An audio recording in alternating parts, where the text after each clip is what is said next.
matters of a domestic, commercial and industrial nature.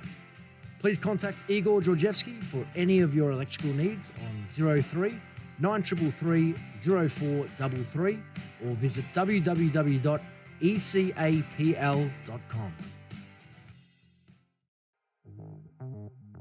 Genis Steel offer full-service structural steel to leading industrial and residential builders across all metropolitan Melbourne and regional areas of Victoria.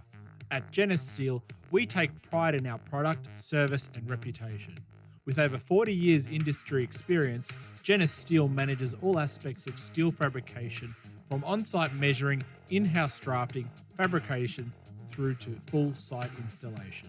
We work closely with our customers to deliver innovative solutions to facilitate projects of any size. For further information, please contact genissteel.com.au or contact the company on 03 9465 1287. Preston, near post City! It's in! And again, Warren Spink has a hand in it. Andrew Zinni scores the goal. Not only are the fans winning on the terraces, the team are winning on the pitch.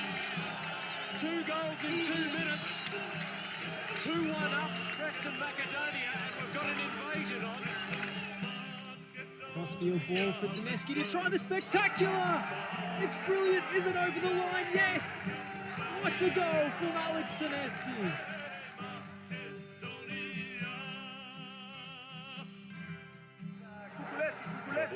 Kukulevski, it's good. It's the winner. What a great goal by Kukulevski. The crowd has gone wild, ladies and gentlemen. The Preston Lions are the Premiership champions. Cross ball at the back post. There it is. And is that the goal that takes them up? Through ball for Spink. He's in the box. Back for Cole. Cole square. Here's a chance for Smith. Smith, yes, it's there. Spink, Cole, Smith. Smith doing the damage. 1-0.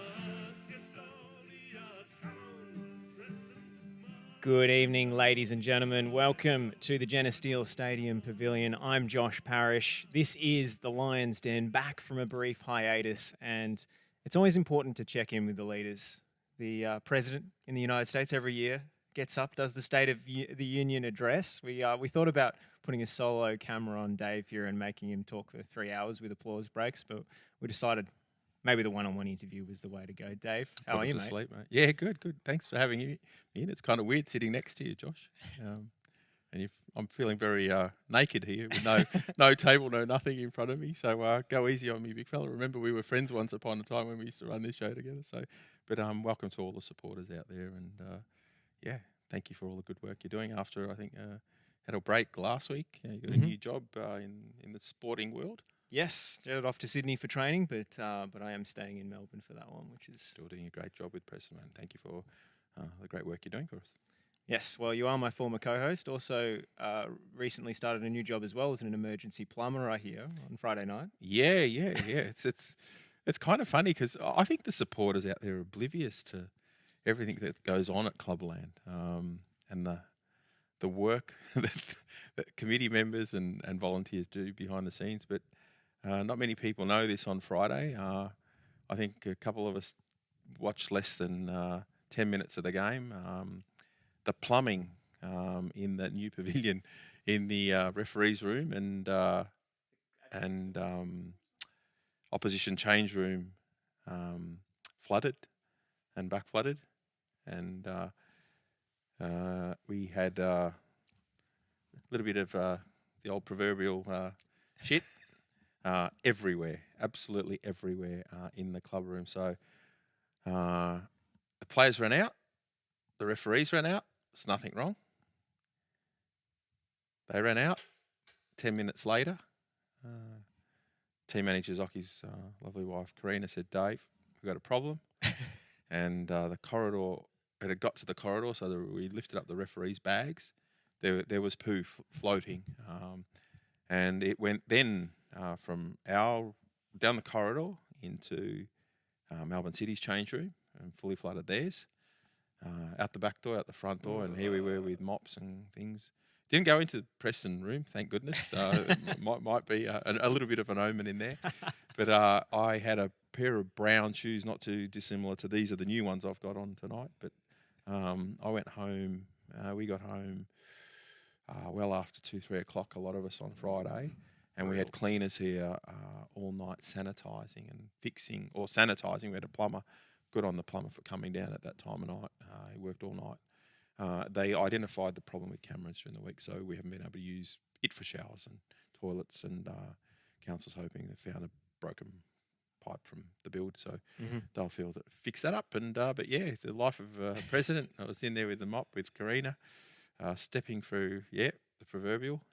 So you're the man who's answerable when the proverbial hits the fan. Yeah, so to well, speak. that's what. Yeah, it's one of the jobs I do. And then I came out here. I'd had enough, and I can say I think I can use the shit word, or we've used it enough on the show. But I was in the shits because we were 1-0 down, and I was in the shits in there. And I came out here, and I think I stood next to Laurie Rosteski, and he said, "How you going, Dave?" I said, "Oh, not good, mate."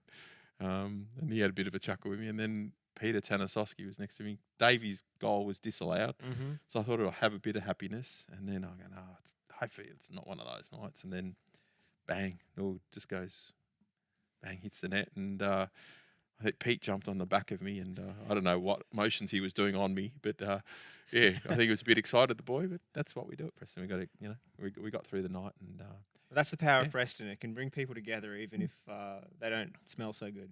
Yeah. No, we're cleaning, and it was a big effort over the night, and as is the case, most people don't know this, and this is why I'm happy to share anything. We probably have 6-7 cleaners come in after a game. This place is an absolute mess. Yet there's bins every 20 metres, so any message to support if you can help us out a bit, just put your rubbish in the bins. But we had seven cleaners have to come in on Saturday, clean the club room, clean everything up to make sure that it's ready for our kids come Sunday and go from there. So yeah.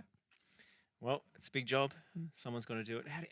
A year in, how are you feeling with the added responsibility? Because it was all fun and games when you were the vice president. And, the big chief was answerable to everything, and you come on the radio and goof around with me once a week and attend the committee meetings. But now the buck stops with you. Yeah, it's similar in. I mean, Zach and I think we our partnership probably lasted 6 years. It was, I was standing on his shoulder. And I think it was.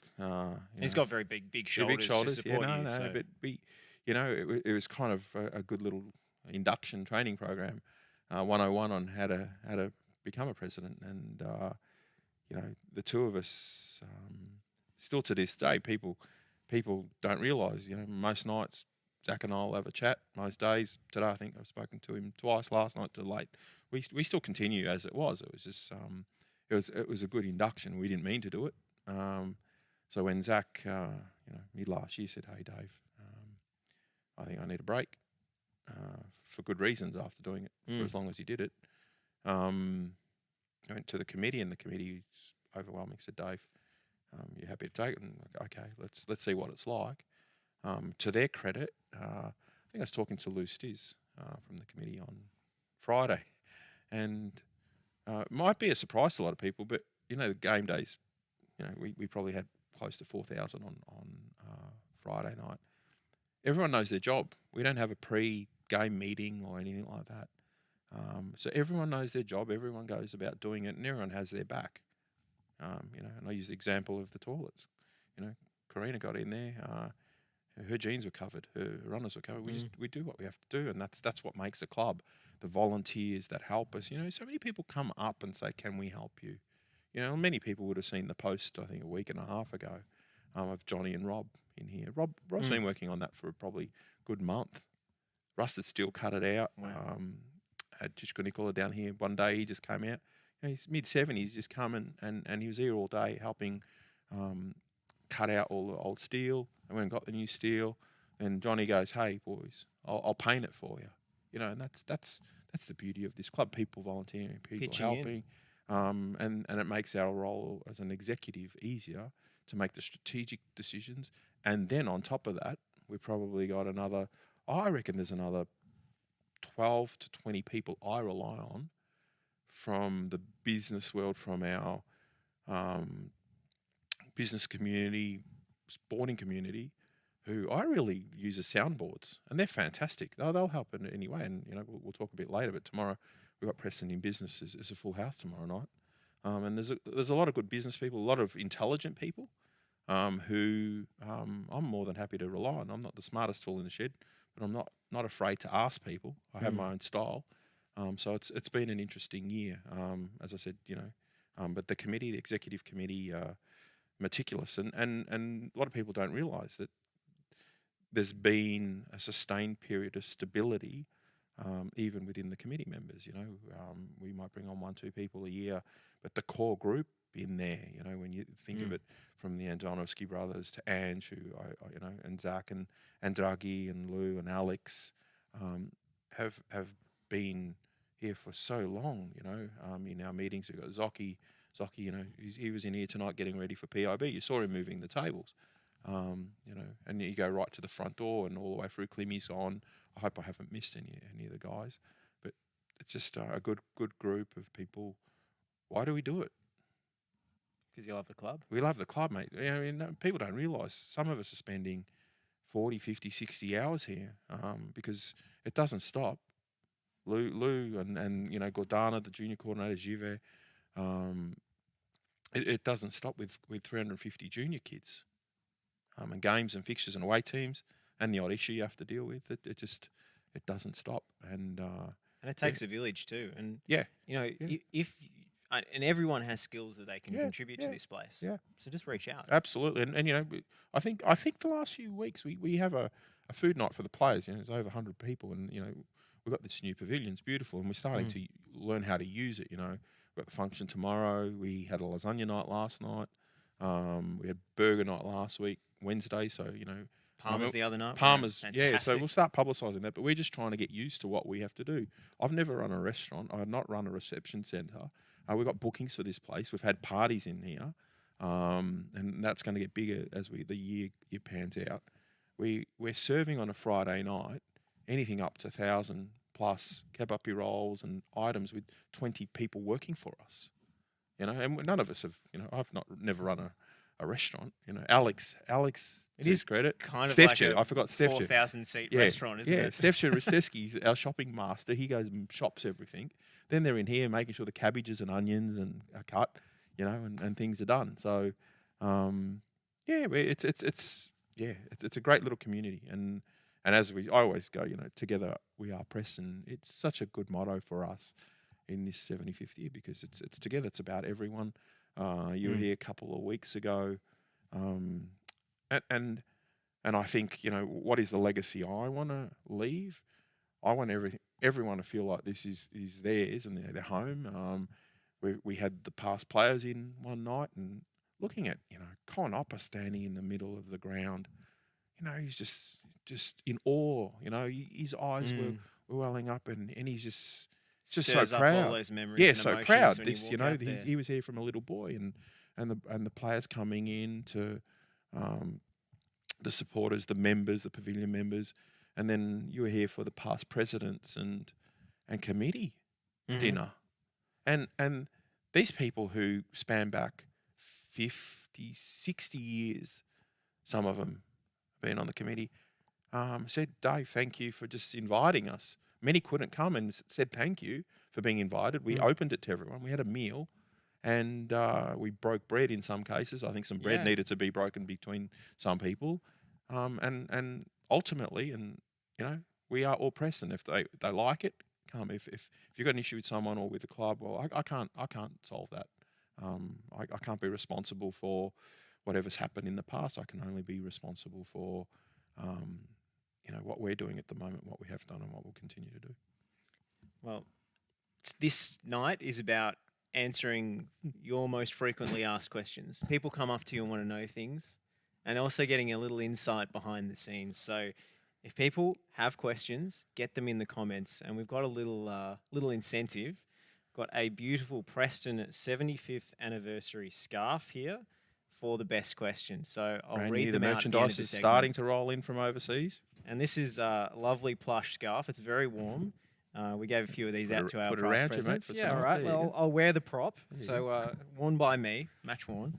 And for the best question for Dave today, this is your prize. So I'll get stuck into it, and I think this is the big topic. This is what everyone wants to know, and this frames the rest of the discussion in a way. It's all good having stability, but this club has ambition, and the National Second Division is the mooted promised land and has been for quite some time. Now, FA have come out and provided some sort of guideline as to the minimum standard of where the club needs to be to not only be eligible, but be an outstanding candidate. So do you want to go quickly through some of those categories that the club has to fulfill in terms of that club licensing process? Yeah, absolutely. I mean, as we start to look at it, and Zach's been a member, and we've been a member on the AFC for a number of years. So we've been trying to prepare ourselves, even before this National Second Division was prompted. So, and it probably aligns in some ways even to the new licensing framework that's coming out from the FA, because the FA continue to talk about building a pyramid. Yep. Because at the moment, if we have a look at football in Australia, Incredibly fragmented. And we have this league up the top called the A-League. You have all these other leagues down here, and it's disconnected. And I've heard James Johnson on a number of occasions. And to the FA's credit, we've invited a number of guests who will be attending on behalf of the FA to the 75th ball. So we'll hopefully have them standing up. They're looking to build a pyramid where it's connected. And this is going to take some time. We've seen this year the transfer market, and we'll probably talk a bit about the transfer market being aligned to all of the leagues. So if we've got this A-League up here, it's logical that we have some form of national second division. It's been touted for 2023 for a while back. I don't know, talking May, June, how the selection criteria is going to play out and when and if it'll get up for next year. But I think we're close, and I think the conversations around it are maturing. I think there's a lack of detail initially. Yep. I still think there's a lack of detail for us as a club. And I ask you, you're an astute media person who knows more than I do. What do you know of the second division at the moment from a club perspective in costings and when it's going to start and these things? There's been crickets, to be honest. That report from AAFC came out a few months ago with a sort of mooted model for it, and that's been submitted to Football Australia, and now we're waiting for a decision on a start date and a decision on how many teams are going to be in it, and a decision on is it going to be full-time or part-time, initially transitioning to full-time as the AAFC has outlined. There are key decisions that have been made. Is it going to be a full home and away, genuine National Second Division full season as the A-League is, or is it going to be a conference-based competition where you play more against the states near to you to minimise travel costs, and then there's some sort of tournament at the end between the conferences? There are key decisions that haven't been made, and the clock's ticking for 2023, in my opinion. Correct. So as an executive team and as the leader of the club, as the president, I kind of go, well, we're preparing. We prepare every 5 years, and we have with what we call our 2025 strategy. It hasn't changed. It's been locked away, and we've accounted and planned for all of these items. Should we be considered? And should the data and should the facts that are presented to us add up if they want us? Exactly. Yeah, if they want us. Are we a model club? I think, and I rely on you, the criteria around it's going to be around infrastructure. It's going to be around financials. When we get clarity on it, it's going to be around kids, women's team. Because the second component to it is there should be a national second division for the women. So we will be one of the only clubs, it looks like our women, if they continue on this run, get into the NPL next year. Senior boys are doing well. 2 NPL clubs. On average here at this year home, and we've been fortunate that we've been able to get away with the first half of the season playing only 3 games to date. Box Hill will be our 4th next week. So 4 of the 11 games we've played at home as a percentage, Josh. Lots of away games. Lots of away games. And the reason, a lot of supporters don't know why is because we need to get sign-off on the ground. The ground was being redone in November and December. It was still dug up and we couldn't get approval that it would be finished in time to start. So we had to roll the dice.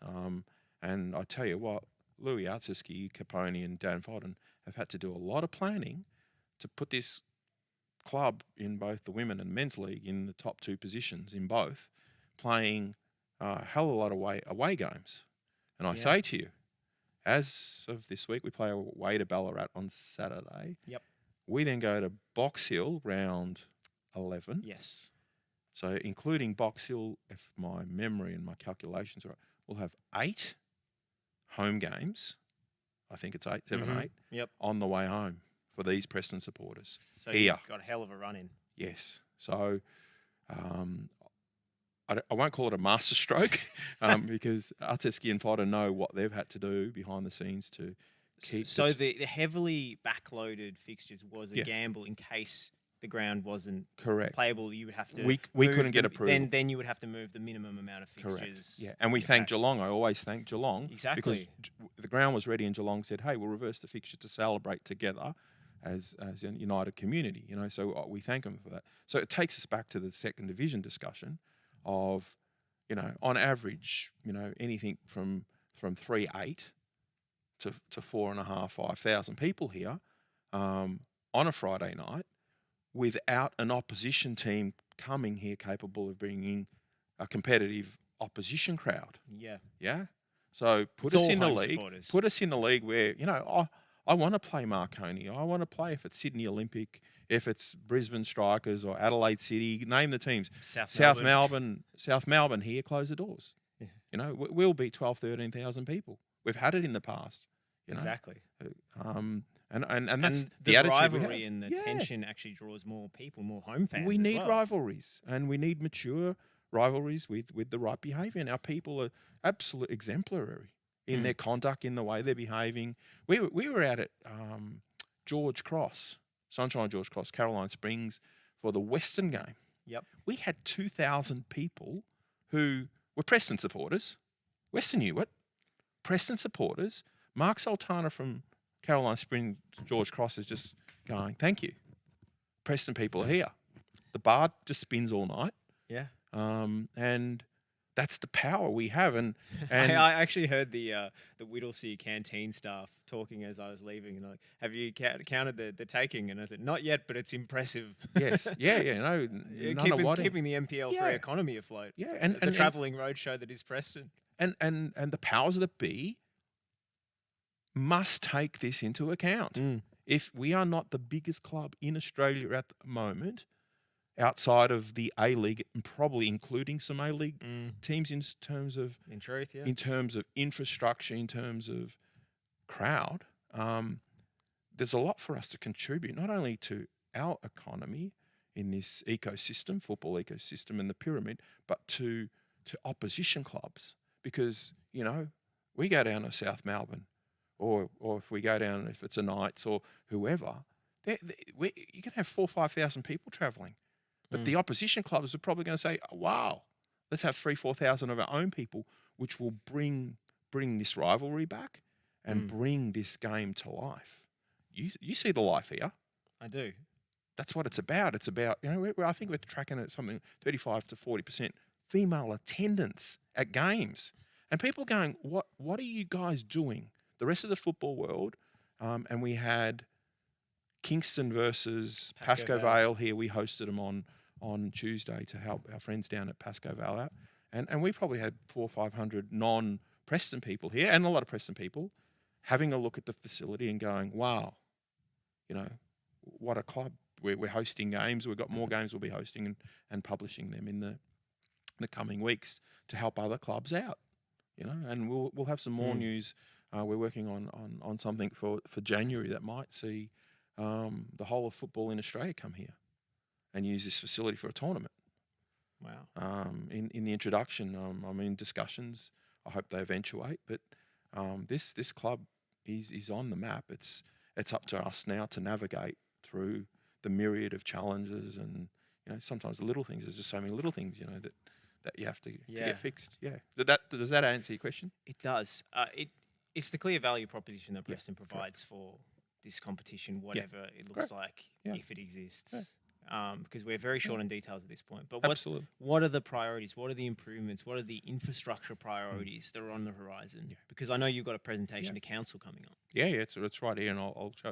I think from top down, and if you look at the elements in the licensing agreement, so the licensing agreement, the new FA licensing agreement, is going to be applied to A-League and W-League clubs first. Yes. But I hope I have a bit of vision to say it's going to be rolled down, and we're ready for it. Otherwise, there's no point. Correct. So otherwise, everything there's no point for it to exist. Correct. From our infrastructure, from our finances, from our compliance.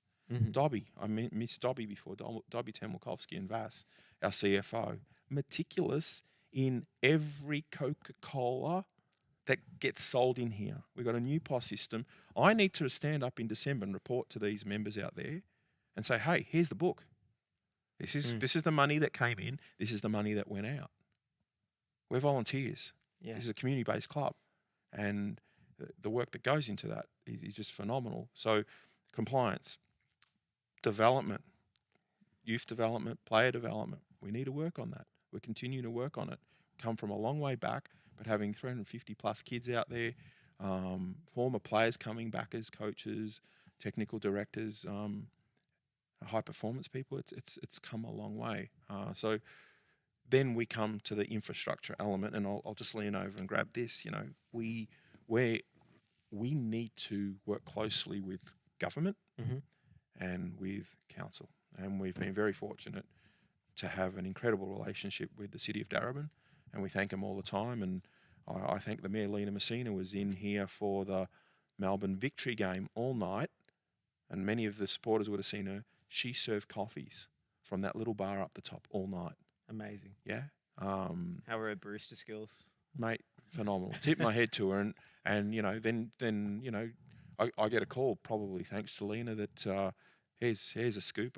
I said I'd tell you everything. There we go. We're not far away, and we're just waiting for the agreement for Toto Scalacci and Giannini from the 1990 World Cup team to be running a 2-day kids clinic here. Unreal. Can I sign up? Yeah, and they need a venue. Bring them in there. Wow. And they're going to do a sporties. Neither of them speak English, so Lena and I think Chris Kappa, our assistant coach, will probably translate us, but we'll fill this up with people. I tell you what, if you're not playing Nessun Dorma over the PA system, I'm quitting. We'll play anything, mate, as long as we can put a bit of we need that Italian 90 fanfare. We'll teach Scalacci a bit of Bissett Balkanski, mate. He'll be all right. But yeah, so infrastructure, and we was talking about the relationships. We can't just go bang, give us $3 million as we have for the pavilion. This has probably taken 6-7 years of these committee members meeting with council, presenting our case, and having a vision. As we speak, the works on ground 3 have finished. So it's been dug up, and you can see there's a bit of mud out there, but $80,000 worth of irrigation. And this document,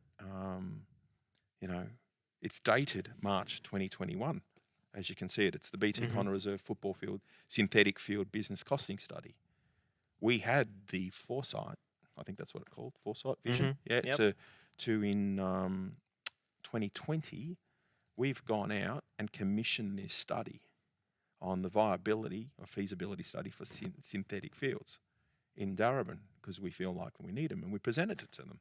So the budget release for 2022-23, this was submitted a couple of weeks ago, and on Thursday I have 120 seconds, 2 minutes, to stand up and pitch for my life, so that we can potentially get anything upwards of $1.5 million in funding for a synthetic pitch. So that's in play in there. I think ground 1 now, bar the scoreboard, and the scoreboard's the question on everyone's mind. And I do apologise, I really do apologise through no fault of anyone's, but the power requirement and the paperwork so that we don't electrocute anyone has been monotonous, to say the best. We have the volunteers ready to dig, the volunteers ready to lay the cabling in electrical connectivity. It's not us not wanting to do it, it's the paperwork to get that high voltage, high ampage, whatever they call it, over here tuned into the new generation station. So I apologise. If anyone's seen the back of that thing, there's a lot of batteries on it. Correct. So, and you know, as someone who's standing on top of that a lot, I appreciate the safety. I don't want you electrocuted game day. So, you know, we want to get. Don't it want done. to get too We've excited. got the while I'm people. calling You know, it it's off. all volunteers. There's no cost. The people are brilliant. You know, I think I've had Nick Lazarevsky from Tonga Excavation, past player. He'll dig it up. Iggy and his boys will come in. You know, and they've been asking, can we come in? Lou's project managing it. There's a lot of people working here. Giving up days of work to come and do this stuff, meet with them every week. So synthetic, the grounds are looking really good. Grounds out there, and without divulging too much, because I don't want to overpromise on this, but I don't want to hide our aspirations. We've had amazing conversations with the four wise gentlemen at Mr. Angelovsky, Mr. Brunoff, Nikola Boshkov and George, I'm going to forget his, Vasilevsky, who have been directors and done an amazing job holding our social club within trust. And that is ours. I keep repeating, you know, this is ours. So we have, once again, completed a feasibility study and we have a little team working on it that includes Michael Miskus from MS Design a Living, Mr. Greg Jenis from Jenis Steel Construction, and Mrs. Sasha Gnonovsky is active on that project because Fantastic. we've actually got the plans. And What are the plans? the plans we will divulge at this stage. All I'm prepared to say is we're looking at knocking it down.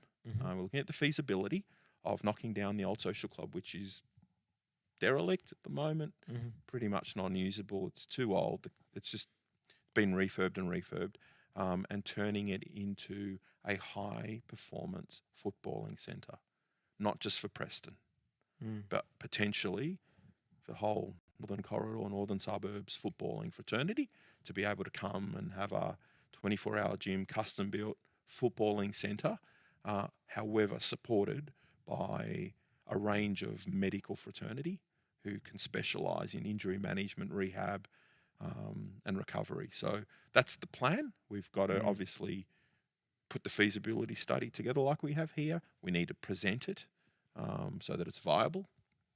And we then need to submit it to council to get approval.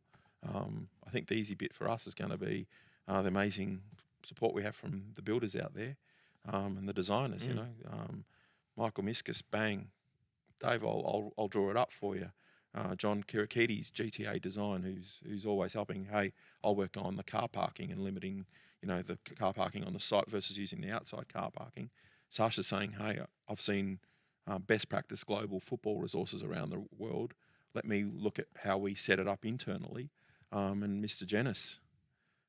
Jenis just goes, mate, what do we need to do? I've got a lot of people owe me favours. Let's build it. Yeah. So that's the beauty of this club. Yeah. Is that what you want to know? Yeah, Good. that's what I want And that's to for know. the supporters. Like, if they all ask us, none of the committee members hide or anything. There's nothing to hide about. We're proud of what we're doing. Do you think and people are going to be shy. sad to see that building knocked down if that's where No, the club and decides to yeah, go? no, and I'll catch up with Mr. John Brunoff monthly, every couple of weeks. He's been really good and welcoming. This is about bringing everyone back to the club. Yeah. I want everyone back here. This is their club. I don't like factions. I don't people, you know, he said this. I don't do that. And that's the one thing I want to be known for. Everyone can come back. And I speak to John quite regularly. And he's gone, all we would like is for somewhere inside for the original heritage, be it there's a metal plate in there and some photos, for us not to forget what it was.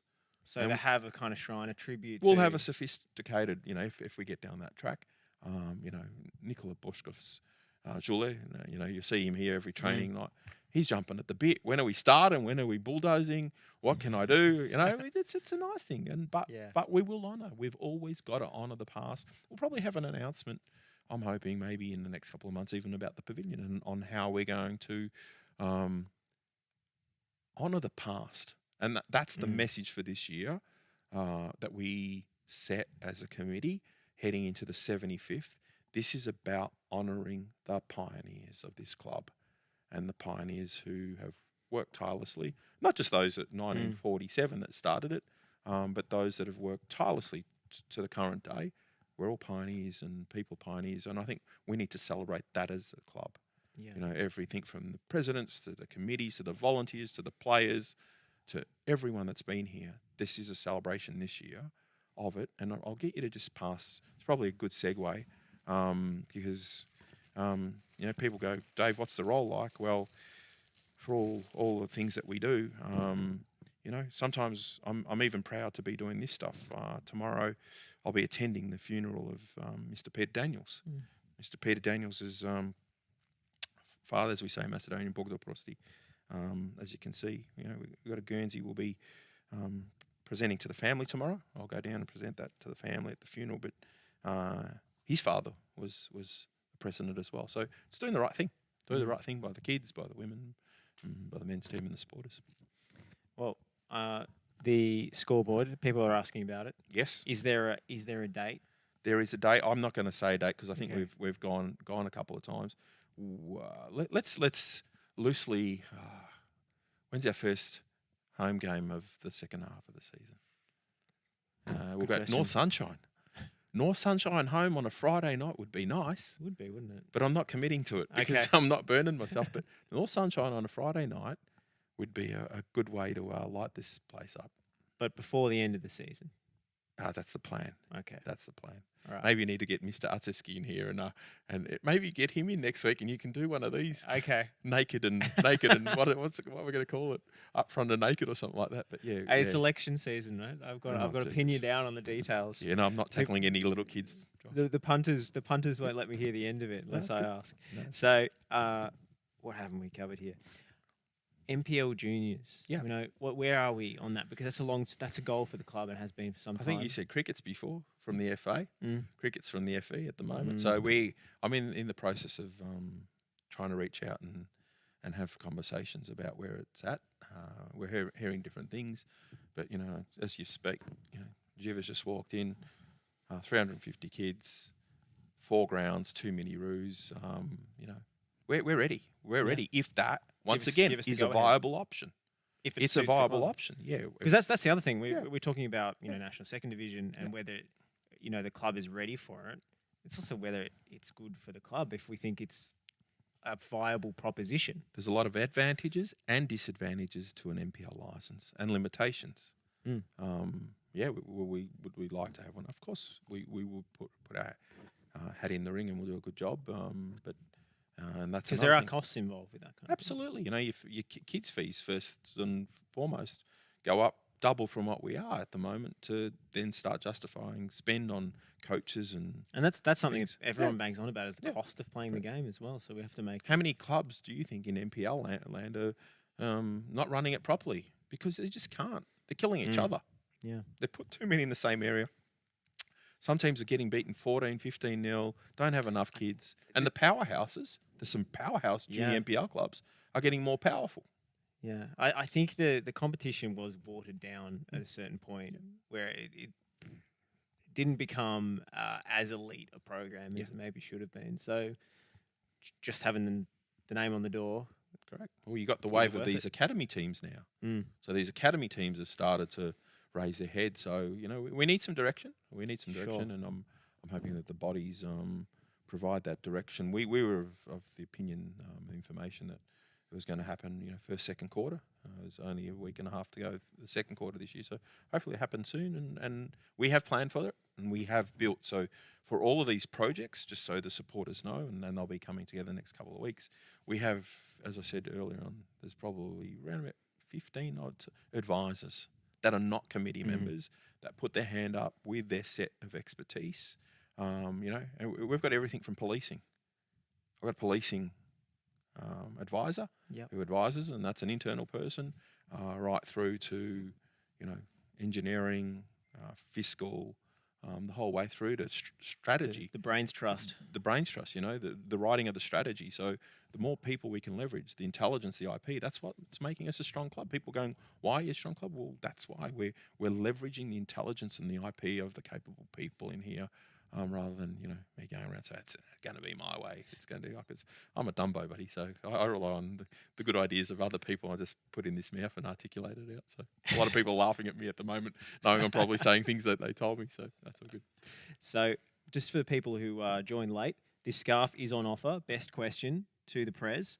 We'll read it out at the end of the segment, and this scarf is coming your way. So last chance to get your questions in, because we've got some of our senior women's stars to join us on the other side. Transfer window. This is the goss. Everyone wants to know, what's the club looking at doing? Are we looking to bring in more You players? got your boots. What position do you play? I finished my career at centre back, and then I did my So ACL. you're no good. So as we spoke before, this I can pyramid. play number 6. Number 6. The pyramid system. They've aligned the transfer window, which for us will fall round 14. That opens up. So I think It's that's quite late in the season. Yeah. We'll leave 8 games, but the good thing is everyone's in the same boat. Everyone you speak to. Mr. Artseski, Mr. Capone, and Mr. Foden have been, they're working the rounds. Working the rounds. I know those people, astute people that come training quite a bit. Most weeks we'll notice someone new or someone not here. It works both ways. So, and on that note, it would be disrespectful of me not to, and this is giving everyone an insight, say thank you for the young Brazilian boy, Cadinho, who came over and played a couple of games for us.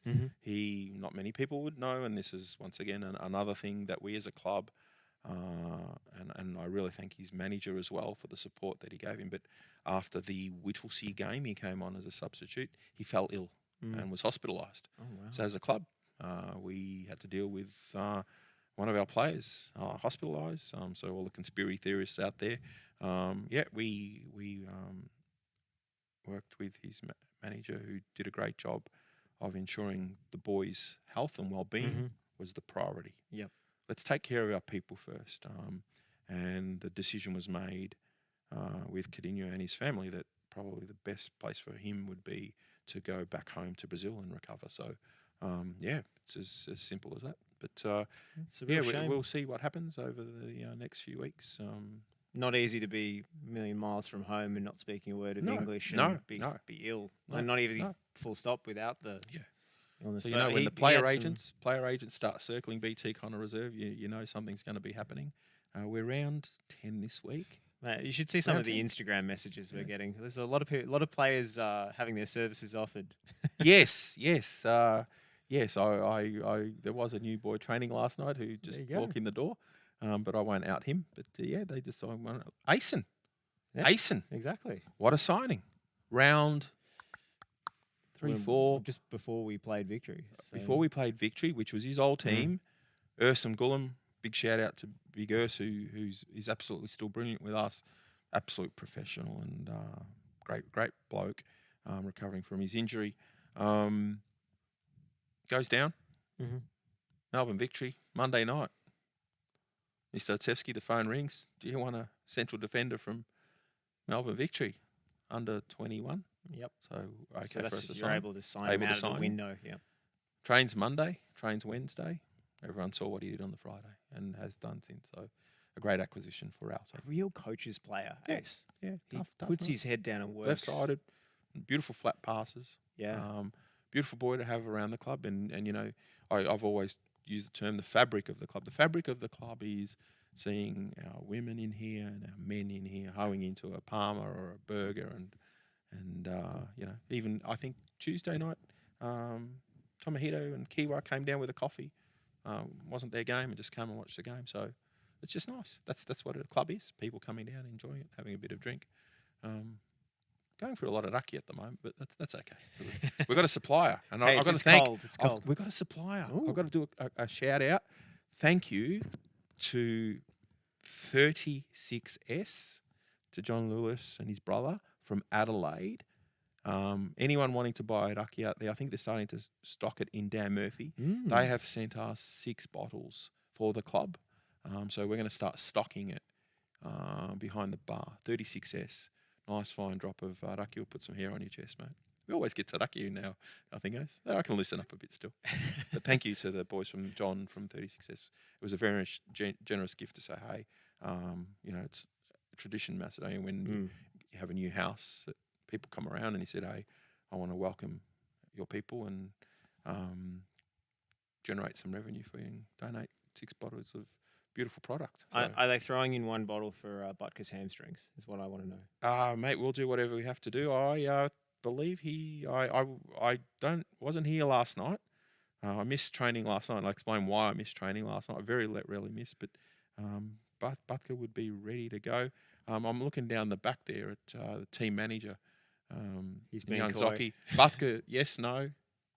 Oh, he's not giving much away, but 50-50 means Butker's going to be okay to show up somewhere. So, it'll be a miss of me last night to show the human side of me, but it was the better half, the big boss, my lovely wife's, Mrs. Cvetkovski's 50th birthday last night. So I did take the night off to take her out for dinner last night. Shall I rattle through some listener questions? I thought you were going to take the mickey out of me for doing that, mate. I actually met your better half a couple of weeks ago. Did? Yeah. Yeah, you gave me a hard time. I thought you were pretending until I saw her, mate. Lovely girl. And the only piece of advice I'd give to a young man is it gets more expensive the more years you're married.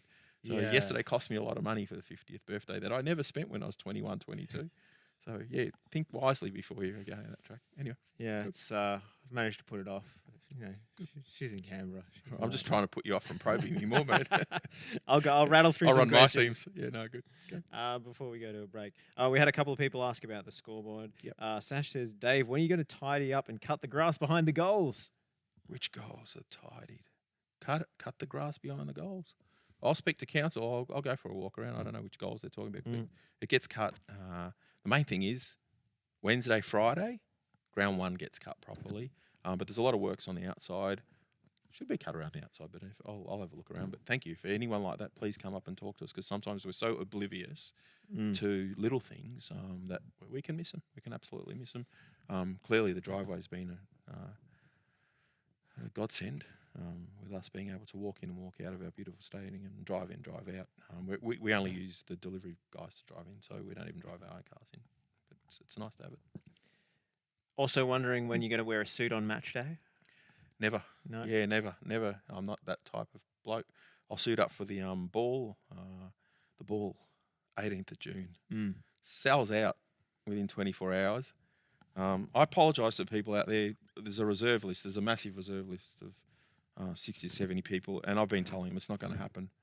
We just don't have the capacity unless people pull out, which is not going to be the case. But I wear a suit during the day a lot of the times, and I have for most of my professional this career. Is the Preston uniform. Yeah, so. Professional career since 1992, which makes it 30 years of a professional career. Especially in my early days, you had to wear a tie to work. I think I wore a tie every day to about 2007. So that's the last. Jeans. I'm yet to put one on. Jeans. Have another day's work sneakers, in my life. No, I'm that type of president, and if they don't like it, they can find another one. I'll be happy to watch someone wear a suit. Speaking of the ball. Good question, though. I like that. Yeah, it's a good one. The ball, from Sash. Chris asks, are we going to have an end-of-year presentation ball as well? Yes, we are. We're going to try to do something different. We actually are going to try to do something different and utilise and leverage this facility. That's the plan. At the moment, we have a couple of the, what do you call them, managers, entertainment managers, the Macedonian entertainment managers trying to... wrangle some guests? Not wrangle, no, they're not wrangling. They're trying to work out if we can use this facility a bit for some of the singers to come through. So we might try and tie it up to something. And definitely we're going to open this up to the juniors and the seniors and have some big cocktail-esque type of celebrations in here. So yes, that's something we'll definitely do. Matthew's asking, do you believe the club could financially support a men's and women's team in a national second division if both opportunities presented themselves? I think there's too many question marks to say. But if Preston can't, I don't see how any other club in the NPL across Australia can. So and let's talk about the modelling. Let's give. I'm going to try and give you an insight into some of the thinking out there. The women's games, every women's game is being streamed on Clutch. Yes, NPL.tv. NPL.tv. So they're trying to stream. They want to stream every Preston game. So thanks to my mate Peter Papoulis, media comms manager FV, because I've told him to slow down on showing every Preston game. Hey, they try and go where the ratings are. A lot of supporters weren't happy Friday that to get out of bed. You know, the big Preston supporters at home with their teddy babies go, I can't watch it. I'm going to have to go in the cold. But we probably won't be streaming all of our home games moving forward. We'll stream the away games for obvious reasons. But let's start thinking of if they're streaming all the games, building this platform, Paramount's trying to do it on the A-League, the more leagues that they can show and the more divisions, what kind of revenue does it generate? What revenue do you think it generates? Well, not much at the moment. Not much at the moment at all. Where does the revenue come in on? What do we watch? What do we see on the AFL at every television commercial break? Betting. Where's the money? Gambling. And that's the only reason they're going to fund it. Streaming deal exists. I'm a business person. I have been a business person for many years. For many people don't know me outside of this president. I do have a day job. I started this morning at 6:30, and most mornings I start work at 3:30. Even if you do spend half your day job working on yes, Preston as the girls in the office say, what do we have to do for Preston today? So if you ever meet any of my future guys, they say, what do we have to do for Preston today? But let's start to break this down, and I've got to do this for the club. If we're on a platform with Preston, what's our viewership? We're getting, over the weekend, we're getting up to 15,000, 20,000 people watching. You'd know this better than me. Something around that. Yeah. Yeah, total views. Game 5,000, 6,000 live through the night. Yeah. Correct? No one else is getting it. No. I know that.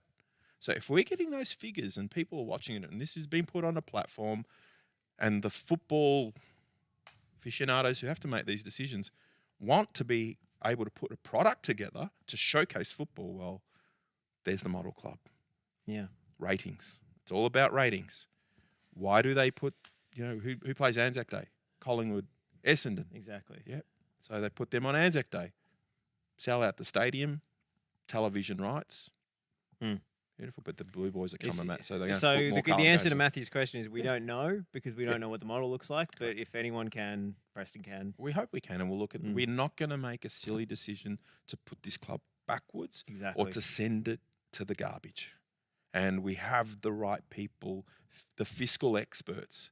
The fiscal experts will look at the proposition, and I'll ask them, guys, where do we stand on this? Will there be a gap in where we are now and where we need to be? Yes. Have we started to work on that? Yes.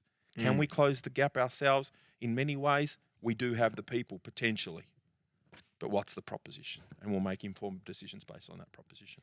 Daniel asks, will there ever be a current squad versus past legends match? Jeepers. We could do a Legends game. It'd be nice to have a Legends game. Yeah, I like that question. Okay, we'll make it. I'd like to have a Legends game. Might have to make it futsal. Yeah, and I hope we got 7 hours for this show. But I was involved once in a Legends game at a past league club I played for, Plenty Valley Lions, for their 10-year anniversary. I think half the team were, if not hospitalised, required medical services for ripped hammies and calves and broken ribs. Great idea. But I think it'd be nice to maybe later in the year even have the Legends run out. How's that? Legends run out in front of a big crowd. That'd be nice. I want them all to come back. We talked to them. Robbie Spasevsky called me a couple of weeks ago, had a chat, and Georgie Petrov will call me weekly, and we've got a young boy trialling here thanks to George Petrov. There's another one we've got to keep the lid on. So he's been here for a couple of weeks. We can't sign him until the opens because he's over 23. So sure. Yeah. And I'll go one more. When's Preston going to hold the Masso Cup? Wow. Very good question. I think that might be my winner. You think so? No, actually no, because it's on schedule and it's on rotation. And with the number of Macedonian clubs we hosted here a couple of years ago, COVID seems to have extended that. I reckon we're 7-8 years away from hosting the next one. 7-8 years. Yeah, so we're a long way. We were going to play up in Newcastle in January for the Australia-wide one, so we got to get some information on whether Newcastle hosts it next January and February, and we'd love to go up. We've been to Queanbeyan, we've been up to Rockdale, up to our friends down in Blacktown, if I'm right. Yep. And yeah, it's really nice for the community. Great community days, and community nights. And that's what it's about. Well, we've gone slightly long. I'll give you one more Okay. message to the supporters for the rest of the season. Message to the supporters. Okay. You got me here. All I would say to our supporters is you're absolutely brilliant in the way you show up, the way you behave, the way you're starting to take care of one another, each other, and this brand. So continue to be proud, continue to be loud, and continue to uphold the values of this club. You know we're going in the right direction, and everyone from sponsors to memberships to merchandise sales. You know, this is thanks to these amazing people, because without them, this is empty. We're nothing. That's our strength. The one thing we have is our people, and we highly regard our supporters. But at times, I have to have some difficult conversations. I don't shy away from that. I'll have an honest conversation, even if it's difficult, with someone who I believe, or the committee believes, is potentially tarnishing our brand. And there's a line in the sand. Everyone's watching. Everyone's watching, whether it's on the live stream or there's people now in the crowd who are coming from other clubs, coming from bodies to watch and observe and assess this club. So we are so proud, and having the amount of women coming to games, grandmothers, mothers, children, little girls, that means we need to behave in the way that accommodates that. So I apologise. In the halcyon days, we were swearing, and it was okay to behave. It's not okay anymore. It's not okay. And if you don't want to change and go with the journey, or go on the journey we're going on, it's not the right place for you, because this place is changing for the better, and they're the type of people we want. And thank you. Definitely my favourite question from Jimmy. When's Dave going to buy you a kebab roll? Well, he actually shouted me a Palmer the other week, so I think he's probably ahead on that score. Jimmy Gligger. Yep. You asked the question, when's Jimmy Gligger going to buy you a Canadian club? There you go. Rather than Jimmy always asks people and ask me, when am I going to buy something? When's I bought you something. You ask Jimmy Gligger when he's going to buy. He'll come. The scarf is yours, Dave. He'll come. No. I'll announce the winner of the scarf on the other side of this break. But more importantly, we're going to speak to a couple of our senior women's players, Mon Fonua and Jules Pavia, coming up on the other side of this one on the Lions Den. Dave, thank you so much. Pleasure, mate. Thank you. And thank you to all the supporters out there. Stick with us.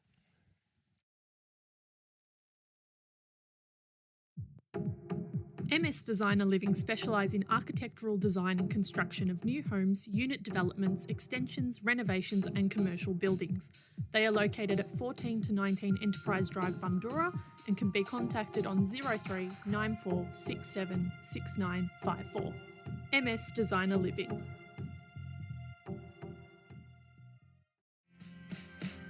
Electrical Connectivity Australia is a leader in the electrical industry and specialises in matters of a domestic, commercial and industrial nature. Please contact Igor Georgievski for any of your electrical needs on 03 9333 0433 or visit www.ecapl.com.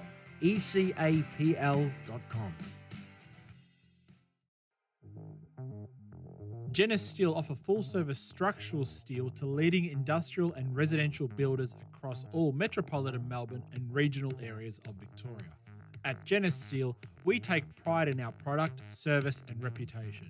With over 40 years industry experience, Genis Steel manages all aspects of steel fabrication, from on-site measuring, in-house drafting, fabrication, through to full site installation. We work closely with our customers to deliver innovative solutions to facilitate projects of any size. For further information, please contact genissteel.com.au or contact the company on 03 9465 1287. MS Designer Living specialise in architectural design and construction of new homes, unit developments, extensions, renovations and commercial buildings. They are located at 14 to 19 Enterprise Drive, Bundoora, and can be contacted on 03 94 67 6954. MS Designer Living.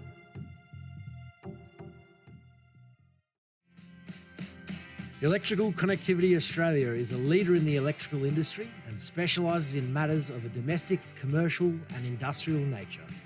Please contact Igor Georgievski for any of your electrical needs on 03 9333 0433 or visit www.ecapl.com.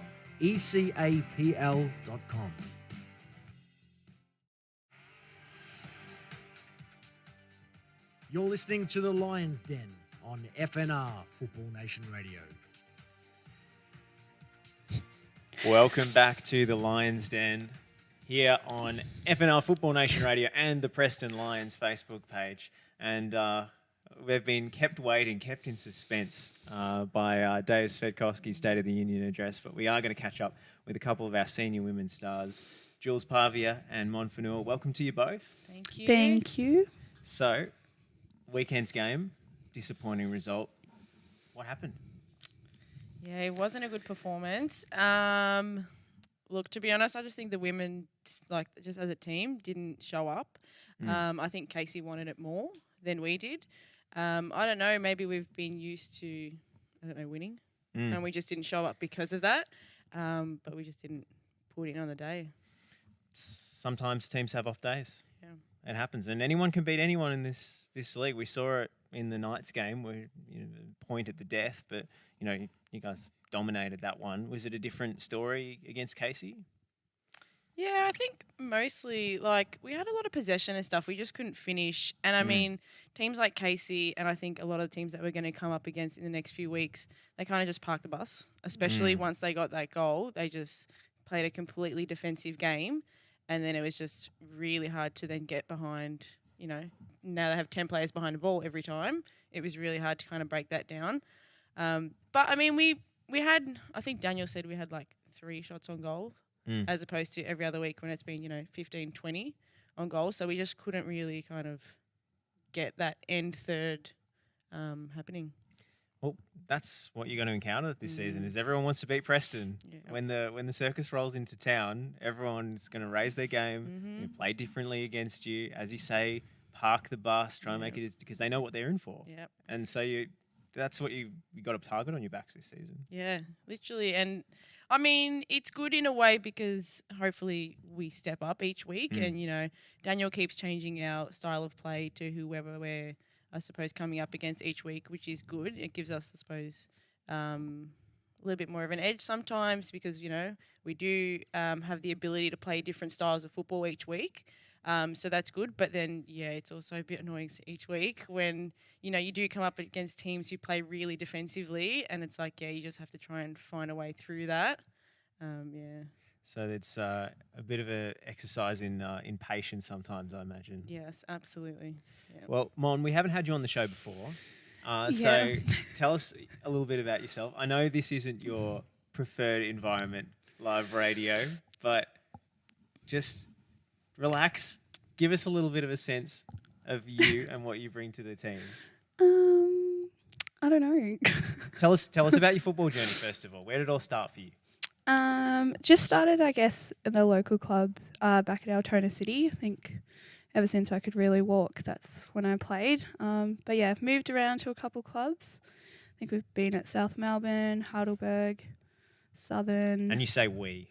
Me and my sisters, yeah. Yes. Kind of. There are 3 Fonuas in the team, right? Yes, 3 of us. And pretty much inseparable, as I gather. Basically, it's kind of like a package deal. You get one, you get all 3. So, it's a good package. Have you ever played at separate clubs, or have you just always played together?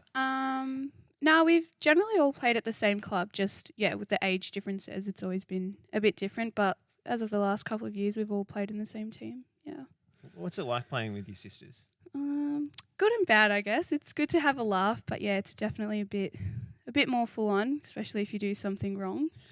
There's no holding back there, but it's fun. Who's the sister who lays down the law? Oh, Tin. Definitely Tin. Yeah, she's the scary one. So, And she's in goals anyway, so she's got nothing better to do than shout most of the game. Exactly. These other teams don't give her that much to do on a regular basis, Jules. No, definitely not. I think, on Sunday, 3/4 of the game, she was just standing out there, just shouting at everyone to, what they need to fix up, to do better, be better.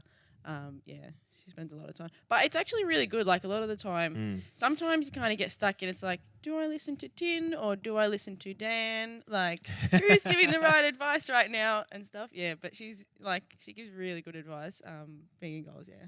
So your two sisters, you've all got kind of contrasting positions and styles, I noticed. So there's Yep. Tin in goals. Yep. Self-explanatory. Your other sister is in the defensive line, if I Yeah, remember correctly. Lisa, centre back. Mhm. Yep. And then, I play in the midfield. And Yeah. you're more of a creative player, is that fair to say? Yeah, I think that's kind of just happened over the last couple of years. I used to be a centre back as well, I guess, when I was a bit Right. younger. But yeah, the last couple of years I moved to midfield, I think. And yeah. That's kind of the opposite trajectory for most players. A lot of players, say, "Oh, I played striker in juniors, but now I'm at right fullback or whatever." But you got moved further forward. Is that something that Dan's encouraged? Is that No, I think that came from Heidelberg, I think. Okay. I can't remember the coach, but yeah. Do you enjoy playing further forward? I think so. I think it's good to have that, more time on the ball, be able to create all those plays and stuff. And yeah, I think that's where I belong now these days. Yeah. So you feel more comfortable in that spot now. Yeah, definitely.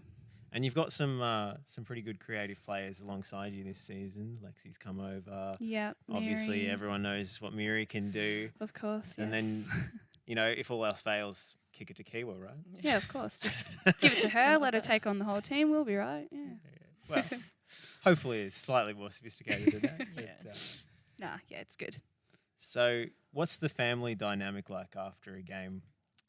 It depends on the result, I suspect. Definitely depends on the result. If it's not a good result, it's just don't talk, really.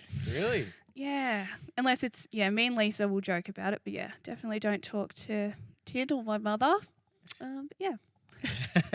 Hopefully we just, don't lose or play below average and we'll be fine. So it was a quiet car ride on the weekend then? Oh, luckily I went home with Jules, so Okay. I missed all that, but I'm very sure it would have been a very quiet car trip home. So, yeah. Fantastic. So you've always played together. Was it a case growing up that football was the passion? Yeah, I think, all of my siblings played sport of some sort or soccer. So, I think it was bound to happen for me. So, yeah. Didn't really have a choice in the matter. No, not really. But, I mean, here now, I like it. So, it is what it is. And what brought you to Preston? Daniel, I think. Okay. Yeah. So, Daniel got in contact with us and wanted to see if we'd like to come down and... And you knew he was signing all three at once? Oh, of course. Yeah. Like I said, package deal. So, get one, you get all three. And how's your experience been at the club so far? I know you did your ACL at the back end of last year, but you've made this incredible speedy recovery. I was commentating the game against Knights and looked at the team sheet and went, Mon, what? Yeah, no, it was a bit of a quick recovery, I think. It was very good, but couldn't be here without, I guess, the club and Dave's support and everybody for donating. But yeah. So let's just explain that for people who aren't aware. Yeah. ACL surgery is not covered by Medicare, as I sadly found out a no. couple of years ago as well. Nope. So it's an expensive thing. It's elective, but you can't really play again without it. So your teammates, friends, football community pitched in to help you get that surgery? Yeah, the club really supported me, organised some donations. Daniel organised a GoFundMe page. Dave was really helpful, donated, and everybody from the team. Yeah, it was just really good, I guess, to get that support and made my journey back a lot quicker. So yeah. And I guess I'll ask this to Jules because this is just going to embarrass Mon. But I've had a couple of, it's about you, so don't celebrate yet. Oh, God. I've had a couple of players describe Mon as the heart and soul of the team. Oh, wow. Heart and That's soul. me. Yeah? I mean, What does that mean? I mean, you didn't say it, so maybe you can disparage that assessment. But Look, she definitely brings a little something extra to the team. what is that? What does it mean? Yeah, it's just a little extra fun sometimes. She's a bit of a joker. I think she's just that person where whenever Daniel's there, if he's mad or if he's really giving it to us, then there's Mon who chirps in the back and just kind of lightens the mood, and Daniel just can't help but I think just lighten up and soften a bit, and then it's just it's nice. She brings a lot of fun, a lot of banter, good sort of stuff to the team, which is good. Yeah, it just lightens the mood and stuff. Yeah, it's really good. I don't know about heart and soul. I feel when you talk heart and soul, you really think Die. Die's the heart and soul of the team. It's Die, and then so. Thanks. Brings a little something different to the team, Mon. Yeah. Thank you. Appreciate it. You brighten up the place. Yeah. It's always fun when you're around, you know? I'll take that. I'll take that. So this weekend's game, tell us about the opponent. What's been the preparation? Obviously, we're expecting a big reaction. So Geelong this week. Mhm. So They've had a good start to the season. They Former have. NPLW side. Yeah, they have. Well, we started the week in here in the pavilion. We did a bit of like video analysis coming off a loss, just trying to correct, I suppose, what we did wrong on the weekend or little things that we can tweak. But yeah, even just like thinking back to last year, like they're a very physical team. So I think, we just have to come out really strong. And like Daniel was saying as well, we follow Burundara the whole way of the season. So, they lost last week to Burundara, so they're going to want to try and get a win. And then they're playing against us, so they'll probably come out even more defensive. So yeah, I think it'll definitely be a tough game this week. And yeah, I think we just have to come off the loss wanting it more. Yeah. Yeah, absolutely. It's an away trip as well. Yeah. So both sides on the road. Men are off to Ballarat. You're off to Geelong to Carayo's ground, I believe. Yeah. So it's not being played at the usual Geelong ground for whatever reason. But honestly, I think you guys play better against better teams. Yeah. You lift your game when it matters because they play a little bit more football. Yeah, 100%. Although last year they seemed to be. I think last year when we got up by a few goals, they sort of just turned back to like just kicking it out kind of crappy football. But hopefully, we can still play our game and, play around all of that and not sort of sink to whatever they're playing The at. challenge is being able to impose yourself against teams on pitches that aren't quite as nice as the main deck here. How radical is the change, Mon, from going from this massive pitch out here to some of the pillier grounds with bumpy surfaces and things that you have to put up with away from home? Yeah, it's definitely different. I mean, I can't say I complain. It's a lot less running for myself. But it's a big change. And I think, we sometimes, I guess, struggle a bit because, we have so much pace up front. And, Kiwa with her dribbling and everybody getting in behind, it's a lot harder with narrower pitches that are shorter to kind of send them those through balls because, we don't have that space. But I don't know, I think it's just a matter of getting together and playing the game we know we can play. So, hopefully Geelong this week, we've got it. Absolutely. And you got the run of home games banked towards the back end of the season, as Dave was talking about before. So does that give you a lot of confidence going into the tail end of the campaign? Yeah, I think one of the things that we really kind of focus on a lot here, is our fitness and conditioning and stuff. And being able to play on a pitch like that, I think is definitely to our advantage. A lot of teams have smaller pitches, so when we do come out and we play on a pitch like this, it's to our advantage. And you kind of get to the second half of the game, and it's we're a little bit tired, but we're not quite at the point where some of the other teams are at. So playing on the bigger pitch is definitely to our advantage. Big time. I'm looking forward to those home games. At first, all eyes on Geelong on Saturday. Is it 5:15 kickoff? Yeah, that's right. There you go. And the Resi's playing, I think, a little bit earlier too, I believe. Yeah, a bit of a gap. Yeah, so if you want to see both fixtures, make sure you get down there nice and early. Jules, Mon, thank you both for jumping on the show. Really appreciate it. I mean, Dan was really worried about you coming on. I think he's trying to look out for you, Mon. I don't know what he was talking about because you've been fantastic. Yeah, done really good. Nah, I'm not very good at this public speaking radio kind of thing. I wouldn't have noticed unless he'd given me the briefing, if he hadn't given me the briefing beforehand. So, there you go. I told him to make it very clear that minimal talking and all that. No eye contact, see? Yeah. Doing it now. You did great. All right, we're going to sign off here on the Lions Den. Jules and Mon, thank you so much for joining us. Thank you. And before I go, very important, I had my producer in the background trying to do sign language and get my attention. So thank you, Pakor. But we have to announce the winner of the competition for the best question on the Lions Den tonight. And I think I'm going to go with Matthew, who asked about whether the club could support a men's and women's team in a national second division. So this scarf is coming your way, Matthew. Thank you for the question. Thank you to all of you who submitted them. And we'll keep running these little competitions and giveaways on the show throughout the rest of the season. But thank you all for tuning in. We'll speak to you again next week.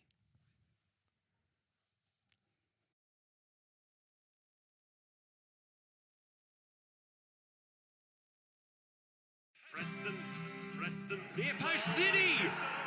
It's in. And again, Warren Spink has a hand in it. Andrew Zinni scores the goal. Not only are the fans winning on the terraces, the team are winning on the pitch. 2 goals in 2 minutes. 2-1 up, Preston Macedonia, and we've got an invasion on. Crossfield ball for Tedeschi to try the spectacular. It's brilliant. Is it over the line? Yes. What a goal from Alex Tedeschi.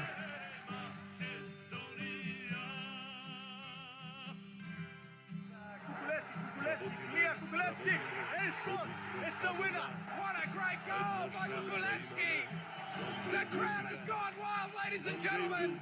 The